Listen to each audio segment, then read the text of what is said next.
What's up, man? I want to talk about the knockout that Terrence Crawford delivered in the fourth round. I believe it was the fourth round.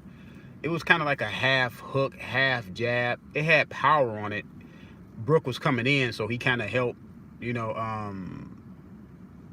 the punch. But see, it's a lot of people that's doubting Terrence Crawford punching power and that he has not fought a big welterweight. Well, Jeff Horn was a big welterweight, which I mentioned in the last video.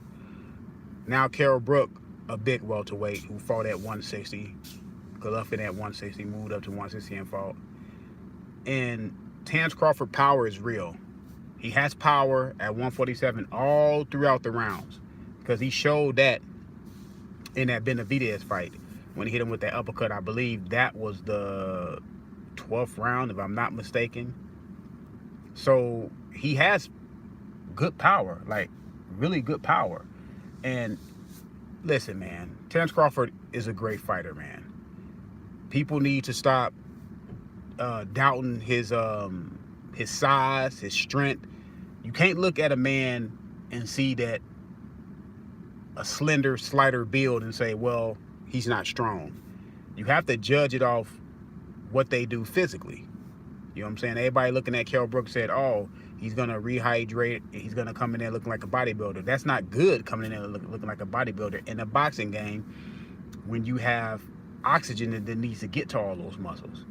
Now, this fight didn't test Kell Brook's stamina, and I thought Kell Brook looked good. Now, my only hold up with Kell Brook, my only thing with Kell Brook is he tried to think with Terrence Crawford too long.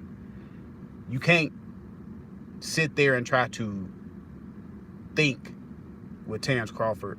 You have now look, I'm not saying don't think. Of course you think, but you cannot go in there and have a staring match.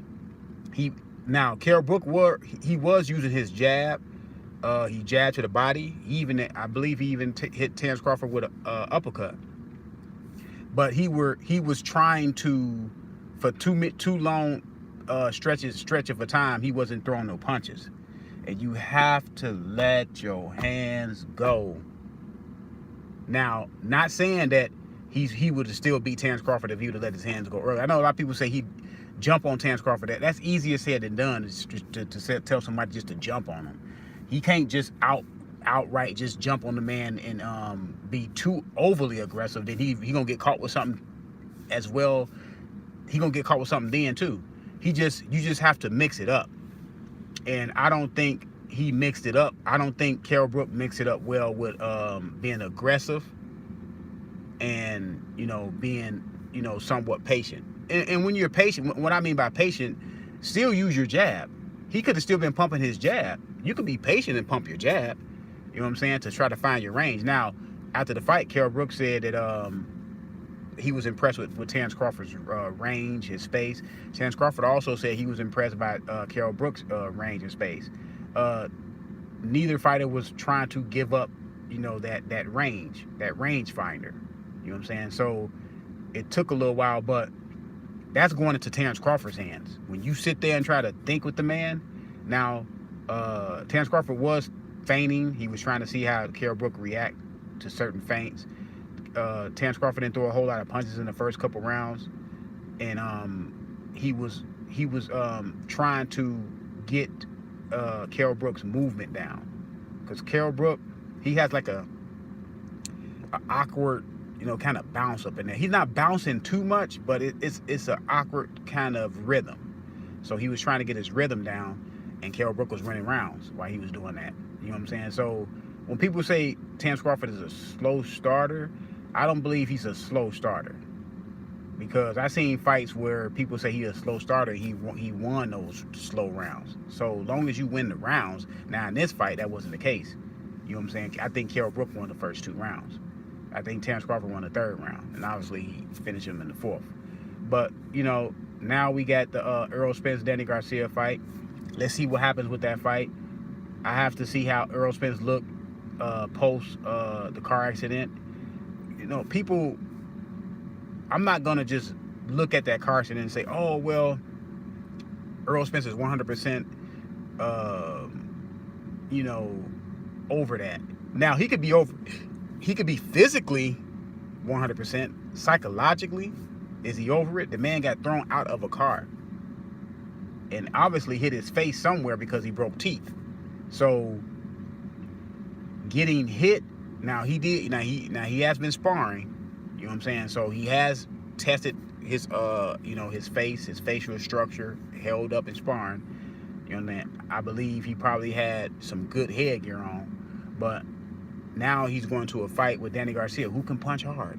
Danny Garcia is a timing puncher. Now, the thing about Danny Garcia is sometimes he starts slow, and his slow is not. He's not trying to measure you or trying to set you up. His slow is just slow, and Danny Garcia has to come out a little bit faster.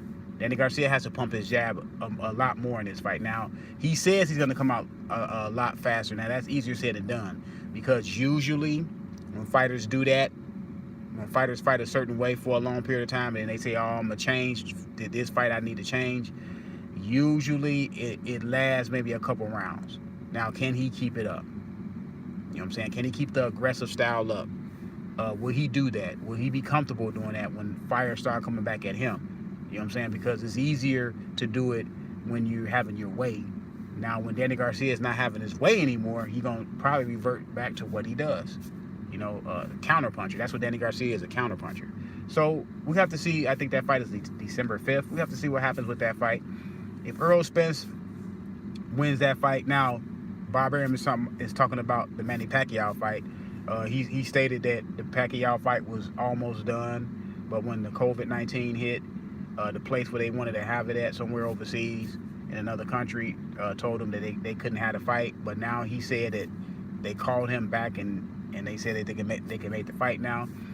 I would like to see Terrence Crawford fight Manny Pacquiao, because Manny Pacquiao has a title. You know, somebody got to get the title. Why not Crawford? And Manny Pacquiao is still fighting really good. He just beat Keith Thurman, who was a unified welterweight champion. He was not a unified welterweight champion when Pacquiao fought him. He lost he lost the WBC due to inactivity. He didn't lose it in the ring, and he was undefeated when Pacquiao beat him. So that's a great win. So if Bud beat him, and plus Pacquiao is like on a what?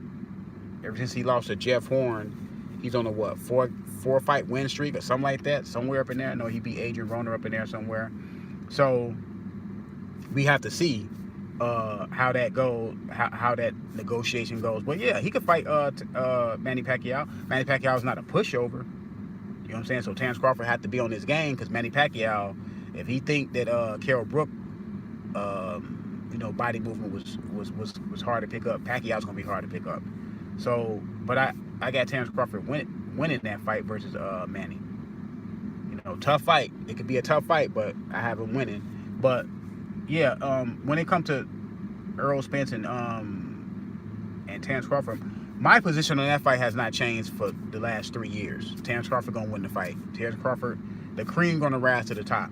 I can see that fight. Now, I don't like I said, I have to see how Errol Spence look on December 5th. If Errol Spence look like Errol Spence on December 5th, then I can see him in that Terrence Crawford fight being a tough fight for Terrence Crawford for the first 5-6 rounds, and then Terrence Crawford just takes over, man, because he has more ways to win. He has more ways to make adjustments on the fly quickly like this. You seen in a Kell Brook fight, Kell Brook was hitting him with the jab when he was in the orthodox stance. He went to the southpaw stance. Yes, you are liable to get hit by the right hand straight down the pipe, but he took away Kell Brook's jab. And when he took away Kell Brook's jab, he took away 50% of what Kell Brook wanted to do, what he was successful in the first couple rounds. He just took it away. See, that's called making adjustments. He made an adjustment on the fly, like boom. You know what I'm saying? And then when a guy switches like that, your mindset has to switch. And sometimes you so into the fight, Kell Brook probably could have been so into the fight that he forgot that Terrence Crawford went southpaw. See, that's the danger of fighting a guy that can switch and can be successful on both sides. Now you got to have a game plan on both sides. So, and look, it was people out there saying that Kell Brook was going to do this, do that to Terrence Crawford. I told y'all that Kell Brook is not the same fighter. But Now y'all have to give Terrence Crawford probably more credit than is probably needed. Now he say whatever you want, because y'all said that he was gonna get Terrence Crawford some problems, and some people picked him to beat Terrence Crawford. Terrence Crawford beat him quicker than Golovkin and Earl Spence. Don't start bringing up the eye situation now, because I told y'all in my fight prediction that the man got 2 messed up eyes. I don't think he's the same fighter. But see, because I can properly assess the win by Terrence Crawford. It was a good win. It wasn't a great win. It wasn't an ATG win. It was a good win. But y'all have to give him the AT, probably close to an ATG great win. That's the credit y'all got to give him. I'm giving him it was a good performance. It was a great performance. It was a good win by the quality of the opponent, where I thought Kell Brook was at a point in his career. But that's what happens when you deal with hyperbole. People with hyperbole, people that jumps out there and just say outlandish stuff. Now you got to overly, rate people or underrate people because you put them up so high. Now when something happens, now you gotta you bring them all the way down and say he sucked, when the truth is somewhere in the middle. But let me know what y'all think, man. I'm out.